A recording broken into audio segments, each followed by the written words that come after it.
심판 중에도 기억하시는 하나님이라는 제목으로 여러분과 함께 은혜를 나누겠습니다.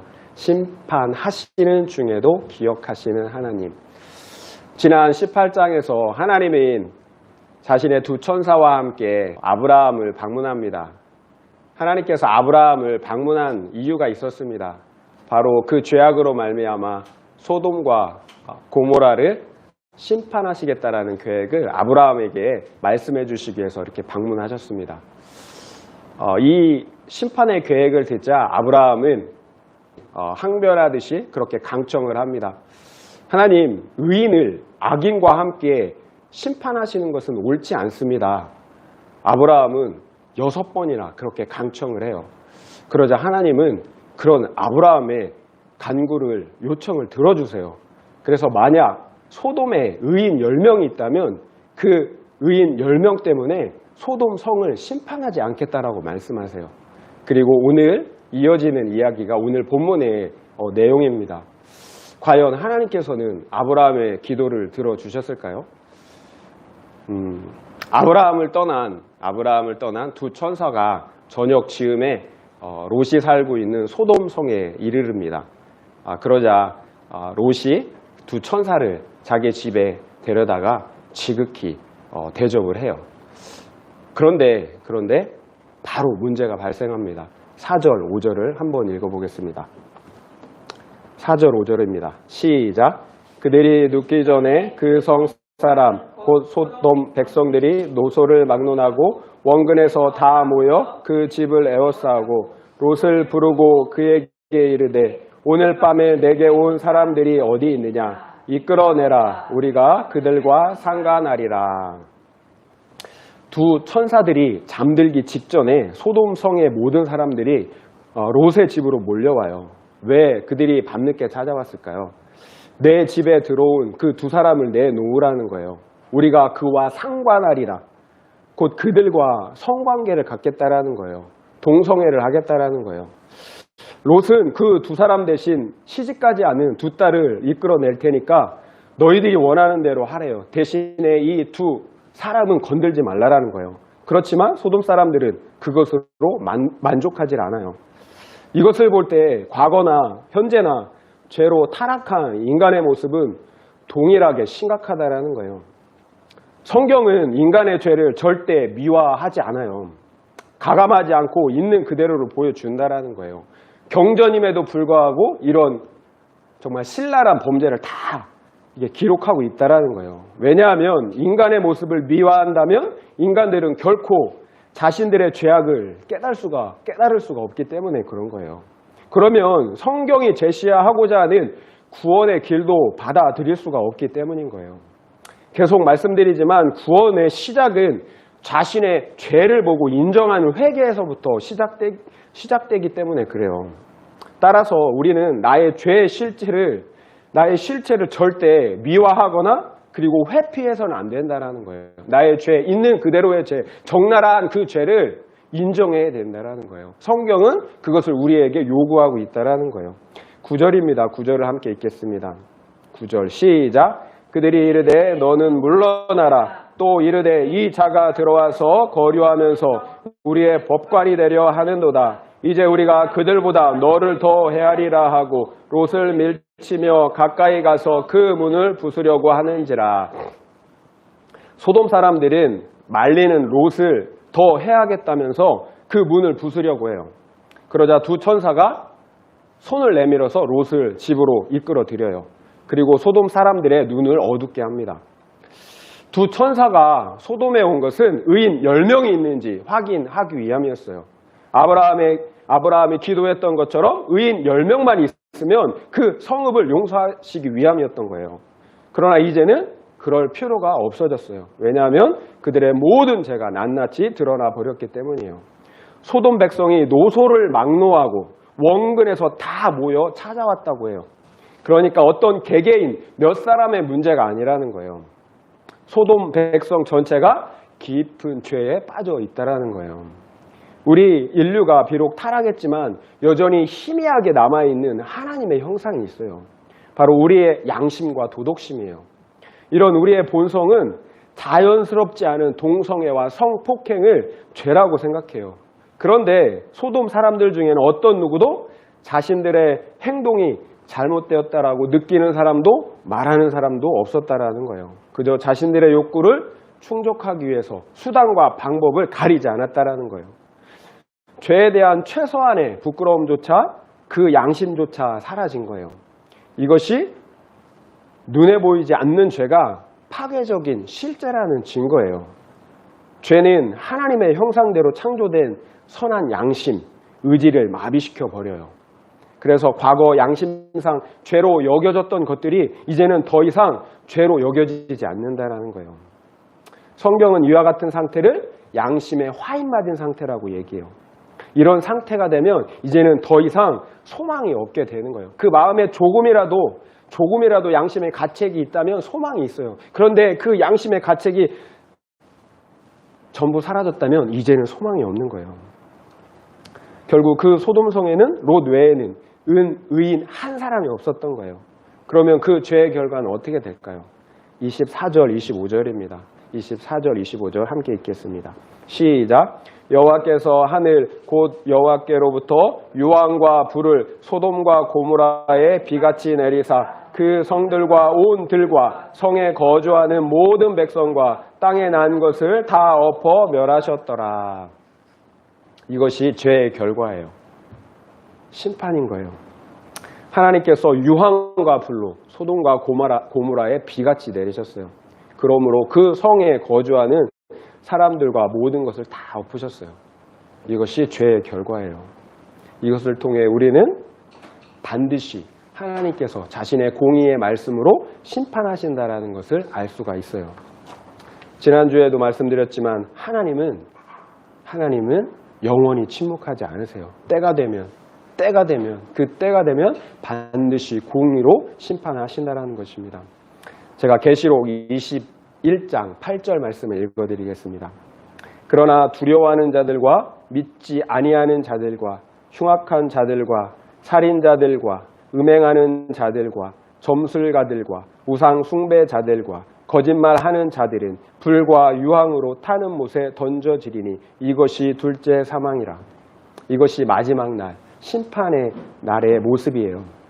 둘째 사망, 영원한 사망. 육체가 죽는 첫 번째 사망이 아니라 우리의 영혼이 불과 유황에서 고통받는 그런 둘째 사망이 있다라는 거예요. 두려워하는 자들과 믿지 아니하는 자들과 흉악한 자들과 살인자들과 음행하는 자들과 점술가들과 우상 숭배자들과 거짓말하는 모든 자들은 불과 유황으로 타는 못에 던져질 것이라고 분명하게 말씀하고 계세요. 베드로후서 2장 6절 말씀도 제가 한번 읽어드리겠습니다. 소돔과 고모라 성을 멸망하기로 정하여 죄가 되게 하사 후세에 경건하지 아니할 자들에게 본을 삼으셨으며, 소돔과 고모라를 후세에 경건하지 아니할 자들에게 본을 삼으셨다라고 말씀하세요. 소돔과 고모라의 이야기를 성경에 기록한 이유예요. 소돔과 고모라를 통해 교훈을 주시기 위함인 거예요. 소돔과 고모라처럼 반드시 그 마지막 때가 이르게 된다라는 거예요. 오늘 본문을 통해 볼 때 그때는 세상에 죄가 가득 찼을 때예요. 창세기를 보면서 우리는 항상 기억해야 할 것이 있어요. 우리는 우리의 죄로 인해서 에덴 동산에서 추방당했다라는 거예요.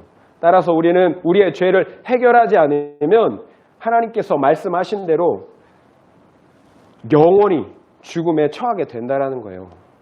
우리가 에덴 동산으로 다시 회복되지 않으면 영원한 죽음에 처하게 된다라는 거예요. 우리는 이런 상황을 인식하고 성경을 읽어야 되는 거예요.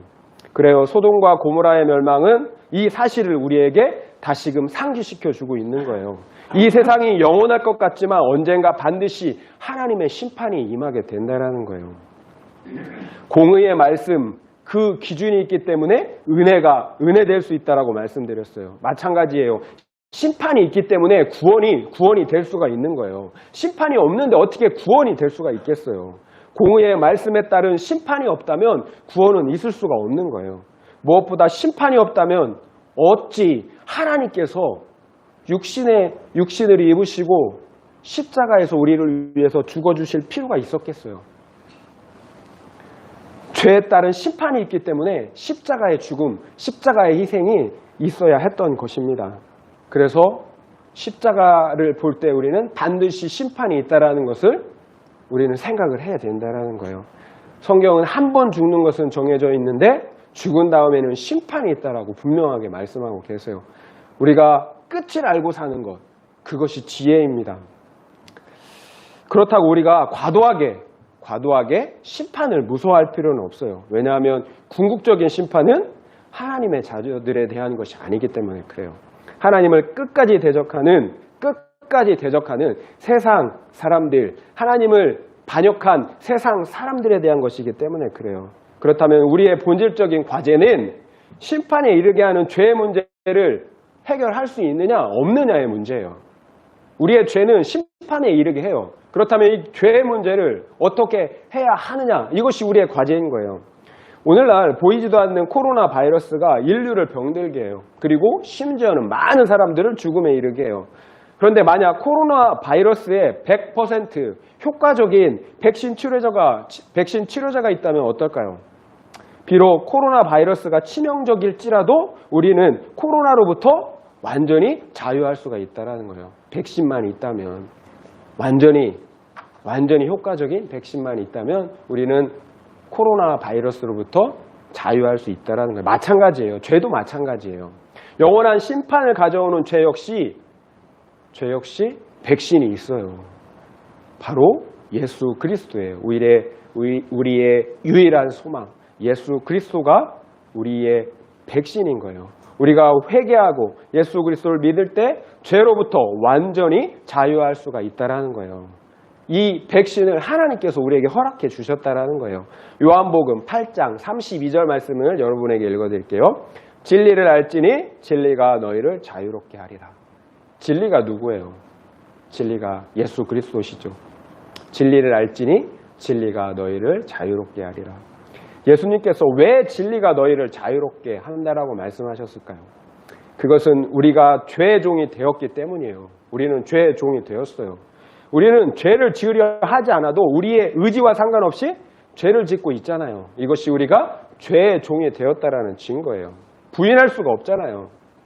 그런데 주님은 진리가 너희를 그 죄로부터 자유롭게 하신다라고 선포하고 계시는 거예요. 그러니까 여기에서의 자유는 내 마음대로 할 수 있는 자유가 아닌 거예요. 죄로부터의 자유인 거예요. 죄로부터 자유. 죄를 지을 수밖에 없는 구속의 상태였는데 이제 죄를 짓지 않아도 되는 그런 자유의 상태가 되었다라는 거예요.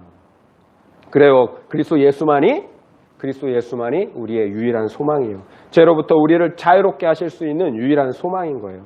우리는 말씀을 통하여 진리이신 예수 그리스도를 알고 믿을 때 모든 죄로부터 자유할 수 있다라는 것입니다. 그래요. 우리는 그리스도 예수로 말미암아 죄로부터 자유롭게 되었어요. 따라서 심판의 날은 우리에게 더 이상 두려운 날이 아닌 거예요. 오히려 그날은 믿는 우리가 완전한 구원을 이루는 소망의 날, 기쁨의 날이라는 것입니다. 그런데 여러분에게 드리고 싶은 질문이 있어요. 그렇다면 여러분은 진정 예수 그리스도를 소유하고 계십니까? 그 진리가 여러분을 진정 죄로부터 자유하게 하셨습니까? 한번 생각해 보시기를 바랍니다. 이것은 정말 중요한 문제예요. 정말 중요한 문제예요. 심판이 있기 때문에 이 문제는 정말 중요한 문제입니다. 그 어떤 것보다 우리가 해결하고 신앙생활을 해야 될 첫 번째 과제인 거예요. 천사들은 롯 자신뿐만 아니라 그에게 속한 자녀나 사위 등 다른 가족까지도 그 성 밖으로 이끌어내라고 해요. 롯에게 속한 가족까지도 구원의 기회를 주시겠다라는 거예요. 14절 한번 읽어볼까요? 14절입니다. 시작. 롯이 나가서 그 딸들과 결혼할 사위들에게 말하여 이르기를 여호와께서 이 성을 멸하실 터이니 너희는 일어나 이곳에서 떠나라 하되 그의 사위들은 농담으로 여겼더라. 롯은 사위들에게 심판과 구원의 소식을 전해요. 그런데 안타깝지만 사위들은 그의 말을 농담으로 여겨요. 참 안타까운 거죠. 저는 이것을 한참 생각해 봤어요. 왜 농담으로 여길까? 나라면 어땠을까? 이렇게 잘 먹고 잘 살고 있는데 또 이 세상은 이렇게 멀쩡하게 잘 돌아가는데 세상이 죄 때문에 망한다라고 이렇게 누가 말한다면 과연 나는 믿을 수 있을까? 저 같아도 믿지 못했을 것 같아요. 이것을 보면서 결국 내가 믿을 수 있었던 것은 은혜였구나. 나의 죄를 인정하고 그 심판을 믿을 수 있었던 것은 은혜였다라는 말밖에는 달리 설명할 길이 없는 거예요. 아무리 생각해봐도 저는 믿어지지 않을 것 같아요. 그런데 이런 사실들이 구원의 사실들, 심판의 사실들이 믿어졌다라는 거예요.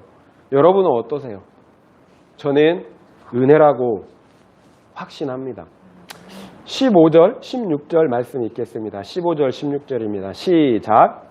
동틀 때에 천사가 롯을 재촉하여 이르되 일어나 여기 있는 내 아내와 두 딸을 이끌어내라. 이 성의 죄악 중에 함께 멸망할까 하노라. 그러나 롯이 지체하매 그 사람들이 롯의 손과 그 아내의 손과 두 딸의 손을 잡아 인도하여 성 밖에 두니 여호와께서 그에게 자비를 더하심이었더라.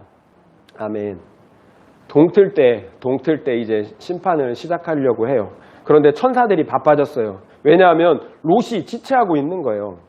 천사들은 롯을 재촉하여 일어나 내 아내와 두 딸을 이끌어내래요. 그렇지 않으면 그 성의 죄악 중에 함께 멸망할까 두렵다라는 거예요. 그런데 롯은 계속 지체하는 거예요. 그러자 천사들은 어쩔 수 없이 롯과 그 아내와 두 딸의 손을 잡아 이끌어 성 밖에 내보내요. 롯이 해야 했던 것은 일어나는 거였어요. 자리를 일어나는 거예요. 그리고 롯과 그 아내와 두 딸의 손을 잡아 이끌어 성 밖으로 이끌어내는 거였어요. 그런데 이것을 하지 못했어요.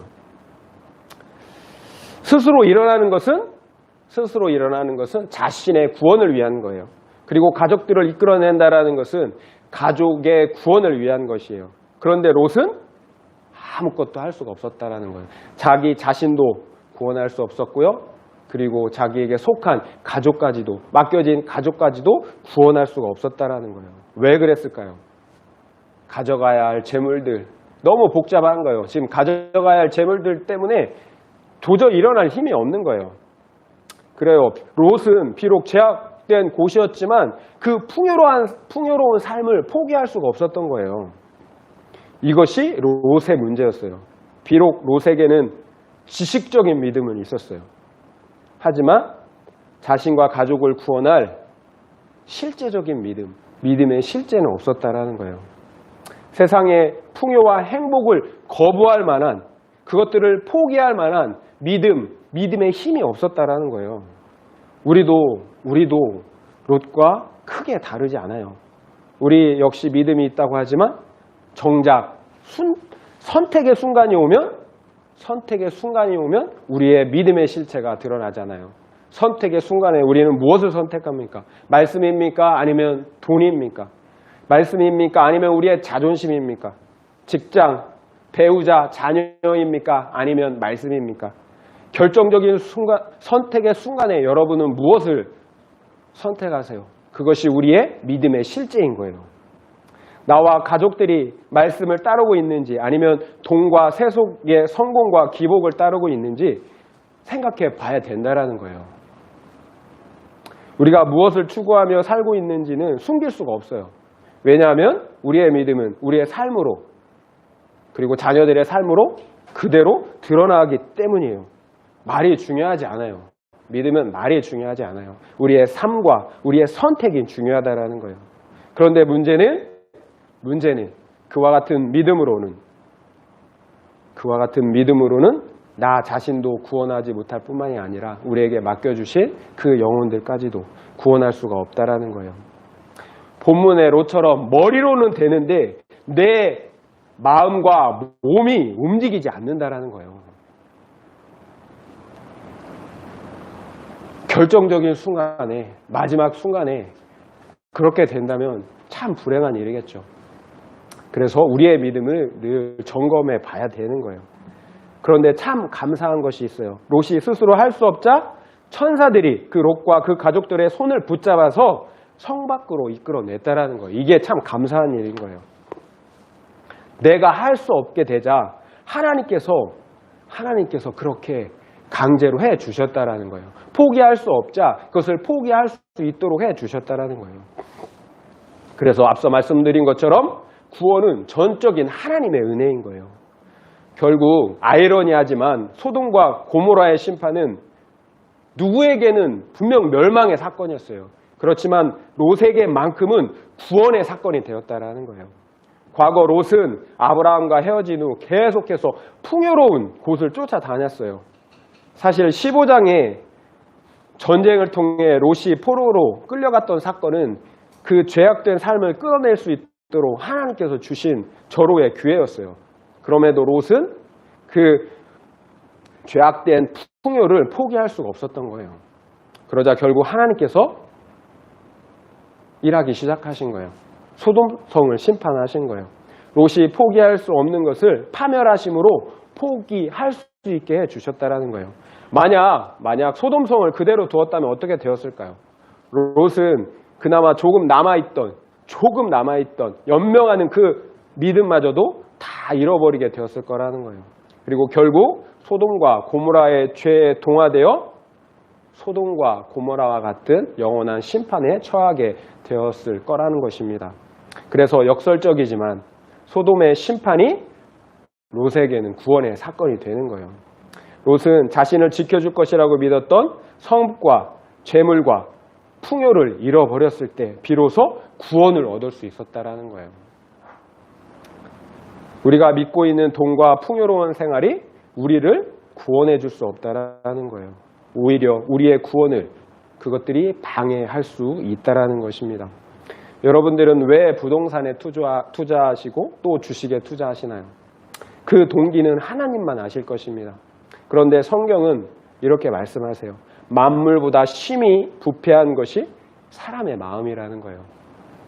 우리의 마음의 동기를 살펴볼 수 있는 분명한 지침이 있어요. 만약 여러분이 지금 생각하고 계획하고 행하는 것들 때문에 시간을 빼앗기고 더욱이 여러분의 마음을 빼앗긴다면 그것은 내려놔야 할 것인 거예요.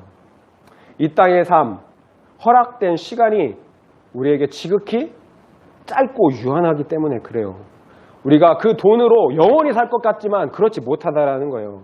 그래서 돈보다 중요한 건 시간이에요. 그리고 시간보다 더 중요한 건 우리의 마음이에요.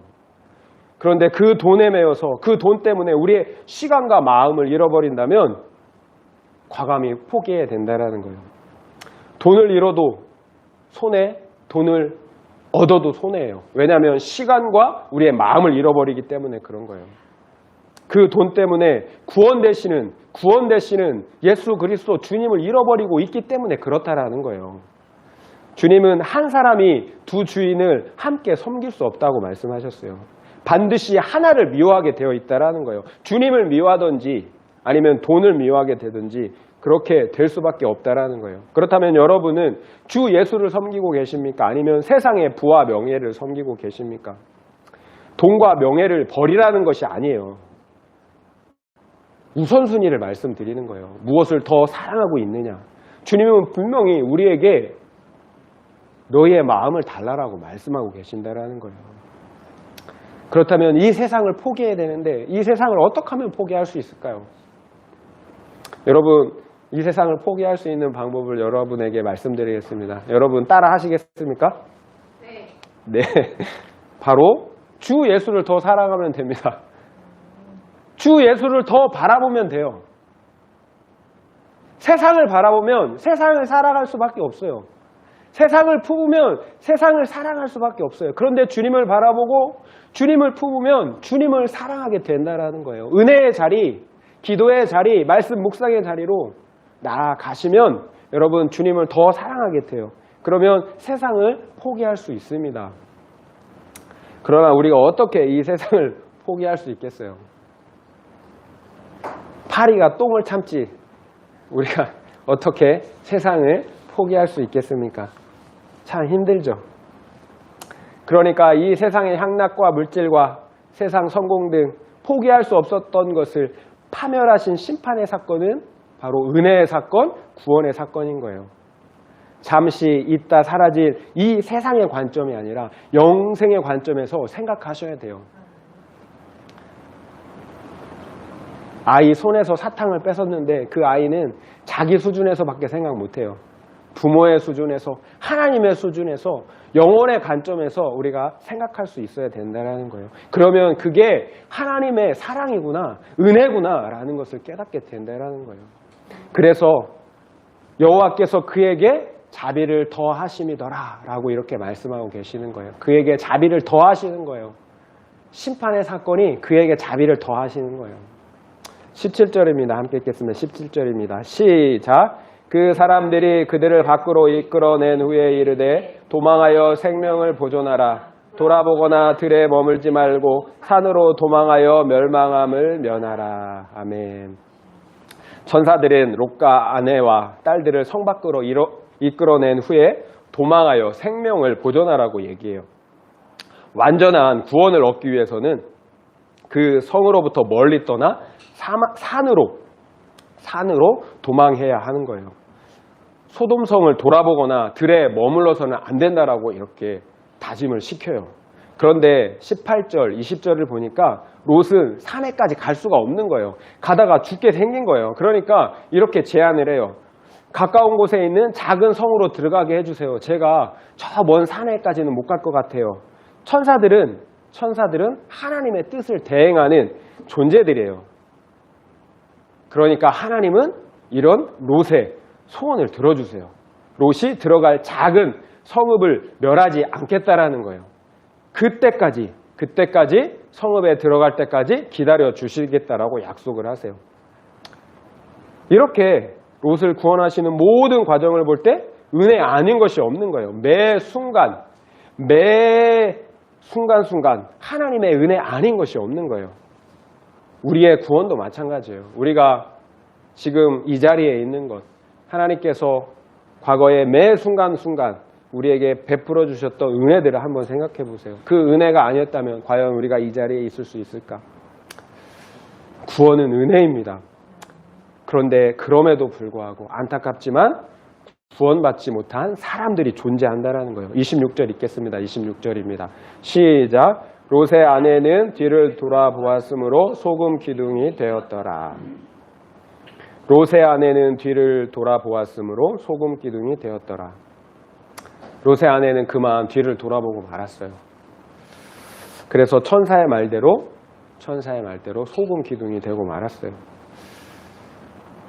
왜 돌아봤을까요? 하나님께서 어떻게 멸망하실까? 한번 구경 한번 해보자. 이런 마음으로 돌아봤을까요? 아니죠. 우리는 그 사실을 잘 알고 있어요. 세상에 대한 미련 때문인 거죠. 내가 가지고 누렸던 재산과 소유들, 그 풍요로움에 대한 미련 때문에 뒤를 돌아본 거예요. 누가복음 17장 29절부터 32절까지 예수님께서 하신 말씀인데요. 제가 읽어드릴게요. 롯이 소돔에서 나가던 날에 하늘로부터 불과 유황이 비오듯 하여 그들을 멸망시켰느니라. 인자가 나타나는 날에도 이러하리라. 그날에 만일 사람이 지붕 위에 있고 그의 세간이 그 집 안에 있으면 그것을 가지러 내려가지 말 것이요. 밭에 있는 자도 그와 같이 뒤로 돌아보지 말 것이라. 롯의 처를 기억하라. 롯의 처를 기억하라. 소돔을 멸망하시는 날과 같아요. 예수님이 오시는 그 마지막 날은. 롯의 처를 기억하래요. 뒤를 돌아보지 말라라는 거예요. 세상에 미련을 갖지 말라라는 거예요. 예수님은 자신이 다시 오시는 그 세상 끝날이 롯이 소돔에서 나가던 그 심판날과 같을 것이라고 말씀하세요. 롯의 처를 기억해야 되는 거예요. 롯의 처는 세상에 대한 미련 때문에 구원에 이르지 못했어요. 이 말은 마지막 심판날 그 마지막 한 날만을 의미하는 게 아니에요. 오늘날 마지막 때는 지금 우리가 살고 있는 이 때예요. 우리는 마지막 때, 구약에서 얘기하고 있는 마지막 때, 종말의 때를 살고 있는 거예요. 이것이 바로 주님께서 우리에게 하시는 말씀인 거예요. 구원은 은혜이지만 그럼에도 구원에 이르지 못하는 사람들이 있었다라는 거예요. 이것들이 너희의 거울이 되어 된다라는 거예요. 롯의 철을 기억해야 되는 거예요. 구원받지 못한 자들, 구원이 은혜임에도 불구하고 구원받지 못한 자들, 그런 사람들은 하나님의 말씀을 믿지 않은 자들이에요. 하나님의 말씀을 농담으로 여긴 사람들이에요. 세상을 더 사랑한 사람들이에요. 그런 사람들을 거울로 삼으라고 말씀하고 계세요. 구원은 전적인 은혜예요. 그럼에도 불구하고 표면적으로는 우리의 선택에 달려있다는 거예요. 구원은 은혜예요. 그런데 표면적인 모습은 우리의 선택에 달려있다는 거예요. 하나님께서 우리가 구원을 선택할 수 있도록 그렇게 은혜를 베풀어 주시지만 그럼에도 불구하고 완강한 사람들이 있다는 거예요. 은혜를 거부하는 사람들이 있다는 거예요. 그런 사람들은 은혜에도 불구하고 구원에 이르지 못한다라는 것입니다. 그러니까 은혜임에도 불구하고 긴장이 있는 거예요. 우리의 구원에는. 29절 말씀 읽겠습니다. 29절입니다. 29절 시작. 하나님이 그 지역의 성을 멸하실 때 곧 롯이 거주하는 성을 엎으실 때에 하나님이 아브라함을 생각하사 롯을 그 엎으시는 중에서 내보내셨더라. 아멘. 하나님께서 아브라함을 생각했대요. 아브라함을 생각하사 롯을 그 심판 중에서 내보내셨다라고 말씀하십니다. 여기 생각하다로 번역된 히브리어는 자카르예요. 자카르인데요. 기억하다, 잊지 않다라는 의미예요. 그러니까 하나님께서 아브라함을 기억하시고 잊지 않으심으로 롯에게 은혜를 베푸신 거예요. 그래서 영어 번역본들에서는 remember, 기억하다라고 이 자카르를 번역하고 있어요. 결국 하나님께서 롯에게 구원의 은혜를 베푸신 것은 아브라함을 기억하셨기 때문인 거예요. 아브라함의 그 간구를 기억하신 거예요. 하나님은 아브라함이라는 의인 한 사람의 기도를 들으시고 구원의 복을 허락해 주신 거예요. 하나님은 아브라함을 통해 땅의 모든 민족이 복을 받을 것이라고 말씀하셨어요. 본문의 이야기는 이 말씀이 어떻게 실제적으로 이루어지는지를 보여주고 있는 거예요. 곧 하나님과 타락한 인류 사이에는 중보자가 필요하다는 거예요. 타락한 인류 그리고 하나님 사이에는 중보자가 필요하다는 거예요. 롯에게 있어 그 중재자는 아브라함이었던 거예요. 하나님께서 우리 역시 아브라함과 같은 복의 사람 중재자로 부르신다라는 거예요. 나의 기도 때문에 심판 중에도 누군가 구원의 은혜를 받게 된다라는 거예요. 우리의 기도 때문에 심판 중에도 누군가 구원의 은혜를 받게 된다라는 거예요. 저에게 있어서는 저의 어머니와 아버지가 오늘 본문의 롯인 거예요. 두 분은 모두 샤머니즘적인 불교 신자였어요. 물론 신앙의 목적은 부처를 섬기는 데 있지 않아요. 자신들과 가족들이 잘 먹고 잘 사는 데 있어요. 평생을 우리 부모님은 그렇게 사셨어요. 그래서 인간적으로는 그 두 분이 예수를 믿고 구원받는다라는 것은 도무지 상상할 수 없는 일이었어요. 그러면 제가 할 수 있는 일이 뭐가 있겠어요? 기도밖에 없었죠. 기도밖에. 저는 정말 부모님의 그 구원을 위해서 간절히 기도했어요. 자녀로서 제가 할 수 있는 최고의 효도는 부모님이 죄사함을 받고 천국에 가는 것이라고 확신했기 때문이에요. 그런데 하나님은 제 기도를 이상하게 응답해 주셨어요. 공교롭게도 두 분 모두에게 육체가 무너지는 암의 사건이 찾아온 거예요. 물론 그 시기는 서로 달라요. 어머니는 담도암, 아버지는 폐암, 이렇게 육체라는 소돔성이 무너지는 심판이 찾아온 거예요. 결국 두 분은 암으로 돌아가셨어요. 그런데 어머니는 임종 직전 몇 시간 전에 예수님을 영접하셨어요. 그리고 아버지는 임종 직전 일주일 전에 세례를 받으셨어요. 하나님께서는 부모님이 이와 같이 육체가 무너지는 사건이 아니면 결코 예수님을 믿지 않을 거라는 것을 아셨던 것 같아요. 그 완고함을 아셨던 거죠. 그래서 육체를 무너뜨리신 것 같아요. 그래서 소돔성을 심판하시는 사건이 구원의 사건인 거예요. 따라서 우리는 평안할 때 속히 회개하고 믿는 게 평안할 때 회개하고 믿는 게 정답이라는 거예요. 두 분 중에 어머니의 이야기를 잠깐 더 나누겠습니다. 저는 위독한 어머니의 구원을 위해 한 전도사님께 방문과 영접 기도를 부탁드렸어요. 그래서 그 전도사님은 금요일 저녁에 어머니를 방문해 주시기로 약속했습니다. 그런데 그 전도사님은 장기간 지방 집회를 갔다 오시는 날이라 피곤하셨던 것 같아요. 그래서 하나님께 다음 가면 안 될까요? 다음에 가면 안 될까요? 이렇게 하나님께 물어봤대요. 그랬더니 하나님께서 오늘 내가 그 영혼을 데려가면 너는 어떡할래? 라고 이렇게 말씀을 하셨다라는 거예요.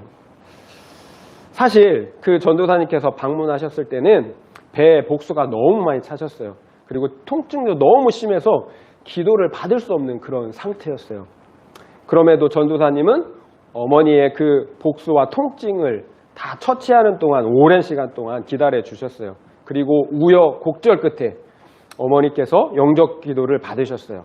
그런데 어머니는 영접 기도 중에 이렇게 말씀하시는 거예요. 정말 진실하게 주여 아멘 이라고 말씀하셨어요.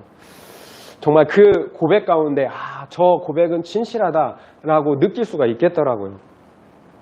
제가 전도사님을 모셔다 드릴 때 집에 이제 모셔다 드렸어요. 전도사님이 이렇게 말씀하시는 거예요. 어머니가 주여 하실 때 누구든지 주의 이름을 부르는 자는 구원을 얻으리라 라는 로마서 10장 13절의 말씀을 하나님께서 주셨다라는 거예요. 누구든지 주의 이름을 부르는 자는 구원을 얻으리라. 물론 진실한 고백이겠죠. 어머니는 그날 그 기도를 받으시고 몇 시간 후에 돌아가셨어요. 이렇게 하나님은 육이 무너지는 심판 중에도 저의 기도를 기억해 주신 거예요. 잊지 않으신 거예요. 하나님은 우리의 기도를 잊지 않으세요. 그래서 임종 직전에 어머니와 아버지에게 구원의 은혜를 베풀어 주신 거예요.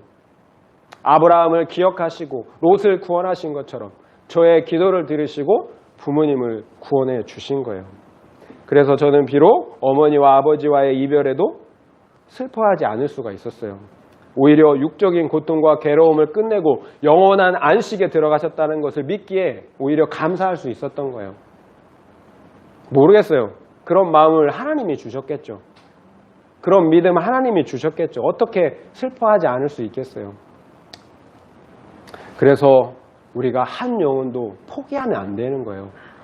끝까지 기도해야 되는 거예요. 왜냐하면 하나님은 그 중보자의 기도를 기억하시기 때문에 그래요. 그 중보자의 기도를 기억하시고 마침내 그 영혼을 구원해 내시기 때문에 그렇다라는 거예요. 롯, 그가 무슨 의로운 게 있어요. 아브라함 때문에 구원하셨잖아요. 그 성에서 빠져나가지 못해, 그거 포기하지 못해 벌벌 떠는 그것을 끌어내셨잖아요. 산에까지도 갈 수 없는 그 믿음, 그래서 저 앞에 있는 작은 성에 들어갈 수 있도록 허락해 주셨잖아요. 그 은혜들을 왜 다 허락해 주셨을까요? 아브라함을 기억해 주신 거예요.